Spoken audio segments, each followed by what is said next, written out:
ginagisa-gisa ko na dito ang ating sibuyas, bawang, luya.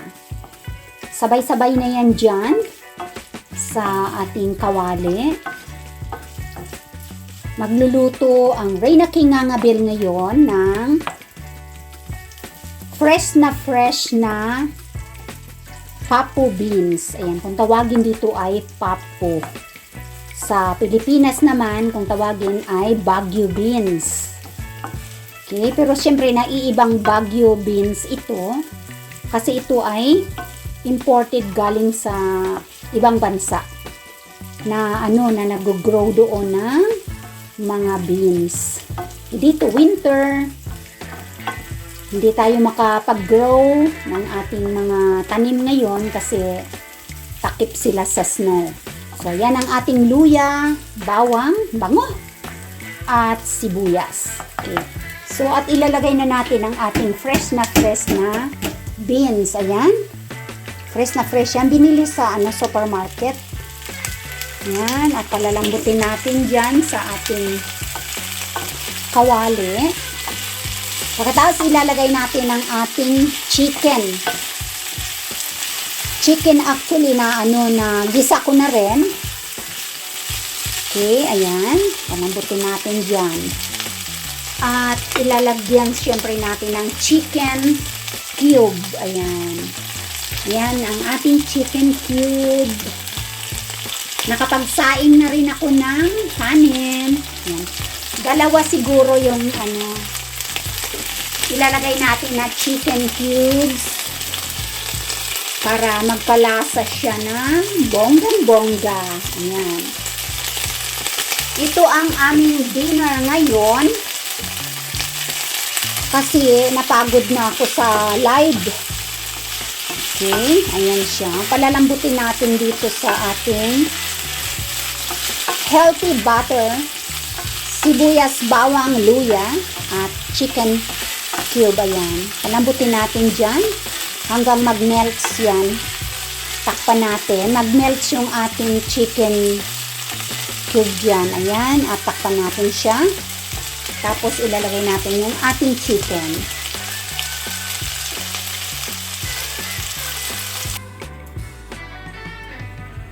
Okay, at malambot na siya. Ayan.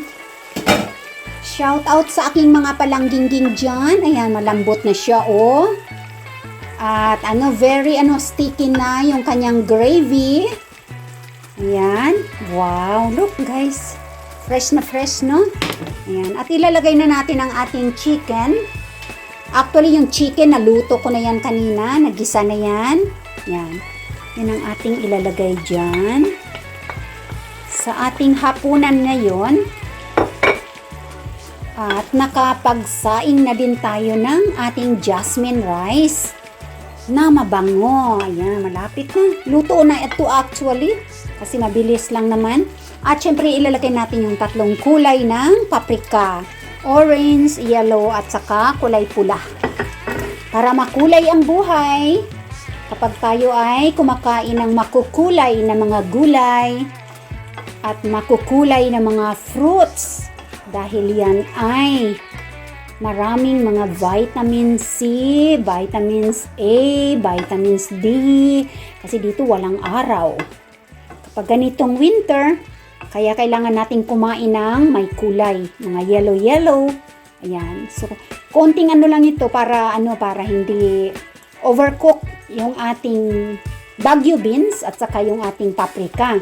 So, isang takip na lang yan. Tapos, luto na.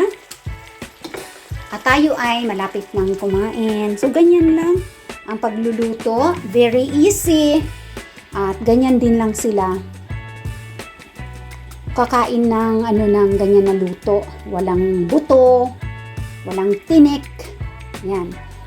Hindi yan sila kakain ng ng chicken na may bones, ganyan. Hindi sila kakain ng isda na may bones. Kailangan yung salmon, na yon, na debone na, wala nang tinik ba. Kasi hindi sila sanay ng yung isda ay may ulo, may buntot, may tinik, may mata. Hindi yan nila nakikita na kasi na yung fish fillet na. Fish fillet.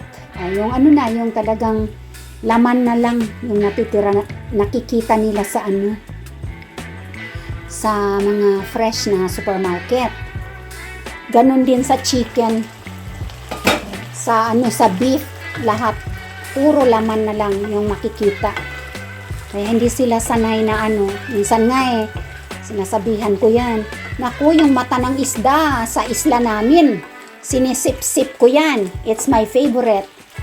Tapos sasabihin na, how can you eat the eyeballs of the fishes? Ganyan. Tapos sabi, ano, nakatingin daw yung isda sa akin, tapos kakainin ko. Sila Labrisa nga ano daw dinudok-dok pa daw niya sa ano sa pamilya niya, yung ulo ng isda daw Takbuhan sila dito, nagtatakbuhan yung dalawa na yan. Lalo pag magbubukas ako ng sardinas, takbuhan yan sila, mabaho daw. Tatakbo yung dalawa sa ano, sa baba, sa kwarto nila. Kasi magbubukas ako ng sardinas. Sabihin pa ng daddy niya, Veronica, sabi niya, kuha ka na ng kape mo sa kitchen kasi si mami magbubukas na ng sardinas.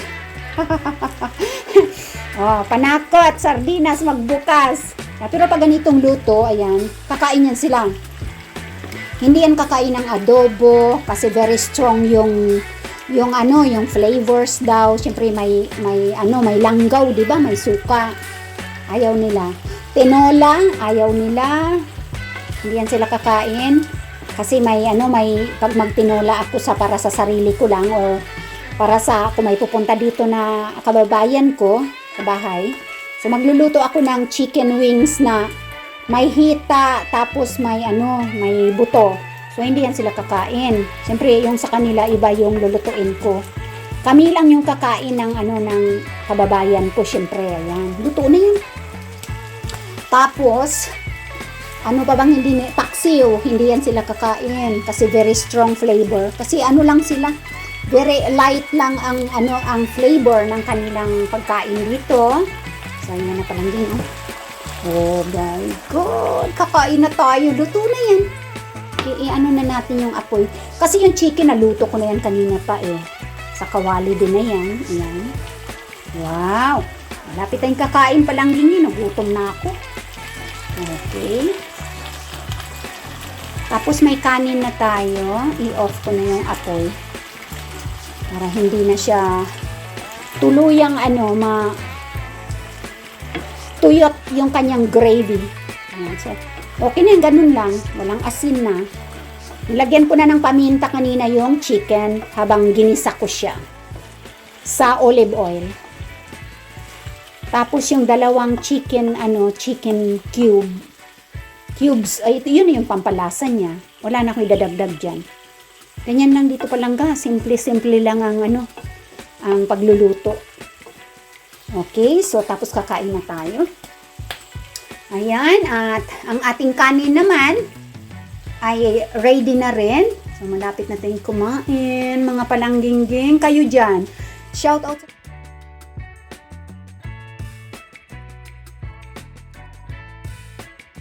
members, super chatters, subscribers, supporters, ayan, viewers. Shout out sa inyong lahat at sana kayo ay nakapagluto na rin dyan ng inyong hapunan or tanghalian man or umagahan man, saan man kayo naruroon sinta na mga bansa. Ayan. Kat magtatali ako ng aking buhok kasi naiinitan ako dito. Dito sa loob ng bahay palangga, palibot ng heater. Baliktad, sa Pilipinas naman ay aircon. Dito naman ay heater. Kasi sa buong labas ng Finland yan, puro snow yan. Freezing. Yan, kakain na tayo nung gutom na ako.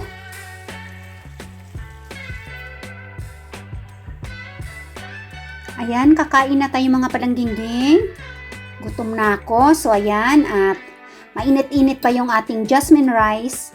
At ayan ang ating gulay, chicken. And of course, ang ating ayan very masarap na juice. Ayan. Ayan siya. So, very healthy. At ang ating panghimagas ay, yon, mango. Ayan, na may yogurt sa loob. Ayan. So, let's eat everyone. And thank you so much for watching this video. Ayan, kakain na tayo. Kainan na. Nakakagutom na. And thank you very much everyone for watching. Take care everyone. And laging tatandaan, palangga ko kamutanan. Ayan. Hasta la vista, baby. Bye-bye. See you again next time.